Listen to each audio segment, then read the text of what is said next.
우리가 사무엘하에 있는 말씀을 같이 묵상하게 됩니다. 히브리어 원문에 보면 사실 사무엘 상하는 분류되지 않고 한 권의 책으로 그렇게 되어 있습니다.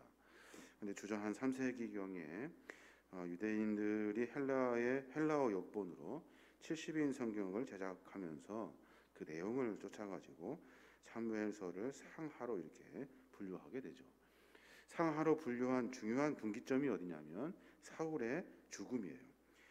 역사서 대부분이 인물 중심으로 이렇게 기록된 것을 우리가 성경을 통해서 알 수 있는데 한 중심 인물이 죽음과 함께 그 시대에 막을 내리는 것, 그리고 그 내용을 그렇게까지 기록하는 것은 참으로 자연스러운 일이에요.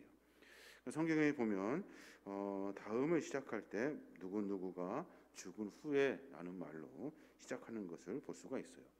사무엘하는 사울의 패배와 죽음, 이 죽음에 대한 시작으로 하여금 새로운 시대를 기록해낸 그런 하나님의 책이 됩니다. 사울의 패배와 죽음은 하나님의 뜻을 무시하고 이방 제도를 쫓아가지고 정치적인 왕을 요구했던 이스라엘 백성들의 실패와 좌절을 의미해요. 그러니까 사울의 그 왕과 그리고 많은 백성들이 자기의 욕심껏 다른 나라들처럼 왕을 뽑아 주십시오 하여서 하나님께서 그들에게 사울의 왕을 허락했지만 사울은 결국에는 실패하고 말죠. 이제 하나님께서는 사울을 버리시고 하나님 마음에 합한 다윗을 왕으로 다시 등극시켜서 하나님의 시대를 이어가고 있는 겁니다. 사울이 블레셋과의 전투를 치르고 있었어요. 지금 상황에 보니까.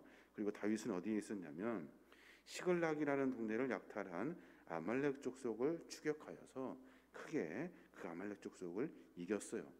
그리고 나서 다윗이 시글락으로 들어와서 한 며칠 이렇게 유하게 되는데 그때 다윗이 가장 궁금했던 것이 뭐냐면 사울이 지금 블레셋과 전쟁을 치르고 있는데 그 전쟁이 어떻게 되었는가 하는 이 전쟁에 대한 추이가 무척 궁금했습니다.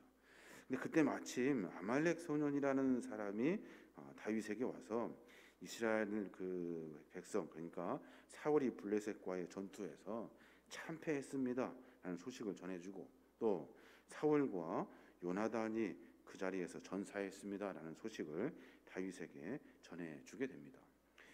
여기서 우리가 이제 기억해야 될 것은 두 사람 다윗과 아말렉 소년의 이 상반된 태도를 우리가 한번 자세히 들여다볼 필요가 있어요. 과연 신앙인의 자세가 어떠해야 하는가, 우리가 삶의 태도가 어떠해야 하는가 하는 이야기를 성경은 우리에게 가르쳐주고 있어요. 다윗을 먼저 보면 다윗은 참 충실한 사람이에요. 충실한 사람. 11절에 보면 그가 그렇게 말하는데 이에 다윗이 자기 옷을 잡아 찢음에 함께 있는 모든 사람도 그리하고 사울과 그의 아들 요나단과 여호와의 백성과 이스라엘 족속이 칼의 죽음으로 말미암아 저녁 때까지 슬퍼하여 울며 금식함이라 라고 말해요. 사울의 죽음의 소식을 듣고 다윗이 한 행동이에요. 자기 옷을 찢고 모든 사람들과 함께 사울과 요나단의 죽음을 슬퍼하면서 저녁 늦게까지 울며 금식했다라고 말해요. 그런데 사울의 진 가운데 도망쳐온 아말렉 소년이 사울의 전사 소식을 전하게 되죠. 그 이야기를 듣고 다윗은 크게 당혹합니다. 한번 생각해 보십시오. 사울이 다윗을 10년 넘게 쫓아다녔고 그를 어떻게든 죽이려고 작정하여 수많은 군사를 보냈고 이스라엘 그 군사의 전력의 전체를 다윗을 잡는데 아주 그냥 최선을 다했던 이 사울이 죽었다는 소식을 들었어요. 여러분 같으면 어떻게 할 것 같습니까? 이제는 안심이다, 이제는 됐다, 이제는 내가 살았구나 할 터인데 다윗은 이상하게 자기 옷을 찢어요. 이스라엘 백성들이 옷을 찢는 행위는 아주 극도의 슬픔과 애도를 표현할 때 하는 일들이거든요. 온 그 진영에 있던 다윗뿐만 아니라 많은 사람들이 옷을 찢고 울어요. 자기가 자기의 원수를 그렇게 미워했던 원수가 될 만한데 사울을 다윗은 미워하지 않아요. 참 신기한 일인데 미워하지 않고 그의 죽음의 소식에 애도하고 슬퍼합니다. 저녁까지 울며 금식을 하죠. 그리고 사울 왕을 죽였다고 자처한 아말렉 소년을 다윗은 처치해 버려요. 왜 그런지 그 뒤에 이유가 나오는데, 여하튼 다윗은 망명 상태에 있는 유랑몸이었어요. 누구에게 쫓기고 있어요? 사울 왕에게 쫓기고 있었다고요. 근데 사울이 죽었다는 소식을 듣고 기뻐하여 잔치하는 것이 아니라, 사울은 하나님의 기름을 부은 왕이기 때문에 사울의 죽음을 내가 어떻게 할 수 있는 일이 아니라고 작정하고 다윗은 사울의 죽음에 대해서 애도를 표해요. 다른 사람 같으면 자기 욕심껏 자기가 누리고 싶은 것, 자기의 앞길을 방해하는 사람이 죽거나 어떤 안 좋은 일을 당하게 되면 사람들은 다 좋아하겠죠. 다윗은 그렇지 않다는 거예요. 왜 그렇습니까? 하나님께서 세운 사람이라는 거예요. 뿐만 아니라 하나님의 사람이라는 거예요. 뿐만 아니라 하나님께서 우리와 함께 믿음의 공동체를 세워갈 수 있도록 나에게 만나게 하신 분이 바로 그 사람이고, 또 하나님의 모든 계획이 그 안에 있다는 것을 다윗이 고백하고 있어요. 그러면 생각해 보면 우리 안에 아쉬운 것도 없고 섭섭한 것도 없고, 그리고 미워할 사람도 없고 싫어할 사람도 없어요. 왜냐하면 하나님께서 우리에게 붙여주신 사람이기 때문에 그래요. 우리는 인간적인 방법을 앞세우는 것이 아니라 하나님의 뜻, 하나님의 계획을 앞선다라고 이야기하는 신앙인이거든요. 다윗과 같이 자기 자신의 어떤 입지를 따지는 것이 아니라, 내 이제 안위를 따지는 것이 아니라, 내 원수가 죽었다 하여서 이제는 해방감에 기뻐하는 일이 아니라, 하나님께서 그 사람을 보내주셨고 또 그 사람이 죽음을 맞이한 일에 대한 인간의 기본적인 도리를 지금 하고 있는 거예요. 이런 신앙의 자세, 참 어려운 일인 것 같은데 다윗은 그런 성숙한 신앙의 모습을 보여주고 있어요. 그러니 다윗 주변에는 많은 사람들이 따라요. 다윗 주변에는 많은 일들을 함께 하려고 하는 사람들이 다윗과 함께 여러 일들을 이루어가는 것을 우리가 성경을 통해서 보게 됩니다. 근데 아말렉 소년이 나오잖아요. 아말렉 소년, 참 이 사람 아주 사특한 사람이에요.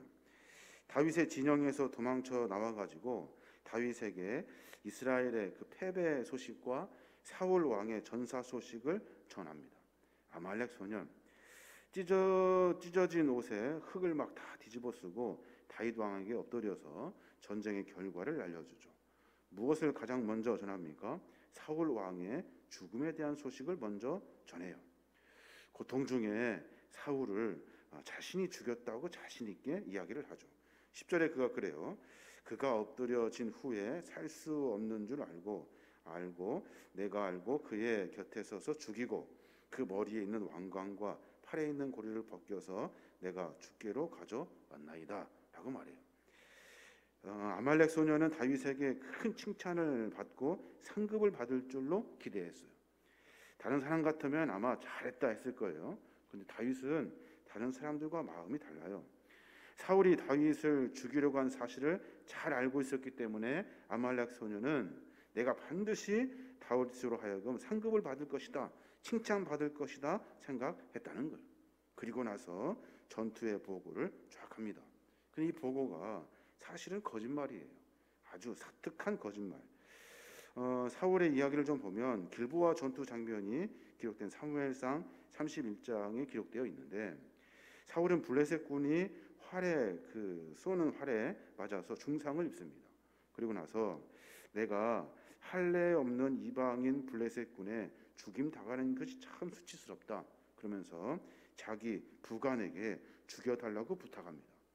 그때 부관이 죽이기를 두려워해요. 그래서 사울이 자기의 중상 입은 상태를 알고 스스로 자기 칼에 엎드려져서 자결합니다. 근데 이 아말렉 소년은 자기가 스스로 이방인인 아말렉 사람이라고 밝히고서 자기가 사울을 죽였다고 말해요. 나에게 죽여달라 했다는 거예요. 이 위증의 사실, 이 사회 위증으로 거짓말을 하고 있는 거예요. 그리고 나서 사울의 시체를 사실은 아말렉 소년이 도망치다가 사울의 시체를 우연히 발견하게 되고, 그 시체를 보고서 그 위에 왕관과 팔찌를 빼가지고 어디로 달려가냐면 다윗에게 달려가요. 이 아말렉 소년은 사실 사울 사람이에요. 사울의 수하에 있는 사람인데, 사울을 따르던 사람이 이제 사울 왕이 죽자 아주 재빠르게 다윗에게 달려온 거예요. 사울 왕의 시신을 발견한 아말렉 소년은 이방 블레셋 군의 손에 능욕당하지 않도록 그 시신을 끝까지 잘 지키든지 숨겨놓든지 명예와 여러 가지 것들을 잘 세워내는 일을 해야 되는데, 배신의 배신을, 그리고 사특한 마음, 자기의 욕심의 마음으로 그런 일들을 저지르게 돼요. 자기가 섬겼던 사울 왕의 시신을 그냥 내팽개쳐 버리고 자기 욕심껏 왕관과 팔찌를 들어 자기의, 어쩌면 사울의 그 적인 다윗에게 달려가서 그에게 어떤 상을 받으려고 했다는 거예요. 사람들의 삶의 모습은 아마도 욕심껏 자기가 할 수 있는 일, 앞뒤 재지 않고 뭐가 옳고 그른지도 분별하지 못하고 어떻게든지 내 앞에 어떤 욕심껏 삶을 살아내는 인간의 이 사특한 모습이 우리 안에 있다는 것을 깊이 깨달아야 하는 겁니다. 본문을 통해서 많은 묵상을 해보게 되는데, 자신의 개인적 이익을 추구하기 위해서 당장 눈앞의 지위와 상급을 쫓는 자는 결국 모든 것을 잃고 만다는 거예요. 뿐만 아니라 사사로운 감정을 극복하고 개인적인 이해관계를 초월해서 어떤 대의를 위하여 국가와 의리, 그리고 친구, 원수까지 위하는 모든 것들을 하나님의 말씀으로 하나씩 자기 욕심이 아니라 그러한 것들을 세워낼 때 하나님은 그의 삶을 축복해 주신다는 거예요. 무엇보다 하나님께서는 마음이 사특한 사람, 정치적인 계산에 밝은 사람, 개인적인 이해관계에 따라서 움직이는 사람을 싫어하셔요. 그러한 자들은 하나님의 신실한 속성과 전혀 맞지 않아요. 이 같은 자들은 스스로 똑똑하고 지혜롭다고 말하지만 사실은 하나님 보시기에 어리석고 둔한 사람이에요. 누구와 같이요? 아말렉 소년과 같이. 그래서 아말렉 소년은 비참한 최후를 맞게 됩니다. 다윗이 참 지혜로운 사람인 것 같아요. 딱 보니까 내용이 앞뒤가 맞지 않아요. 내용이 아무래도 수상해요. 그리고 나서 그에게 물어요. 어떻게 됐니? 라고 자세히 물으니까 또 거짓말로 또 쫙 이야기해요. 다윗이 그 이야기를 듣고 병사들을 시켜서 죽이라고 명령합니다. 아말렉 청년은 그 자리에서 죽죠.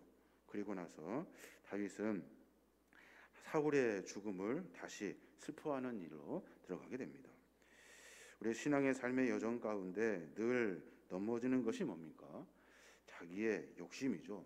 내가 뭔가 당장 앞에 있는 것에 눈이 멀어가지고 어떤 다른 것 따지지 않고 그것만 쟁취하면 된다고 생각해요. 신앙에서 가장 중요한 것은 한 발짝 물러나서 그 상황을 깊이 묵상하는 시작이 중요하고, 그것이 내 욕심을 앞세운 일인지 아니면 하나님의 대의를 위한 일인지를 깊이 묵상하며, 어쩌면 어려운 일이지만 내 자신의 욕심을 내려놓고 하나님의 대의를 위해 헌신할 수 있는 그런 신앙의 모습이 있어야 하는 겁니다. 오늘 하루 가운데 그런 고백이 있었으면 좋겠어요.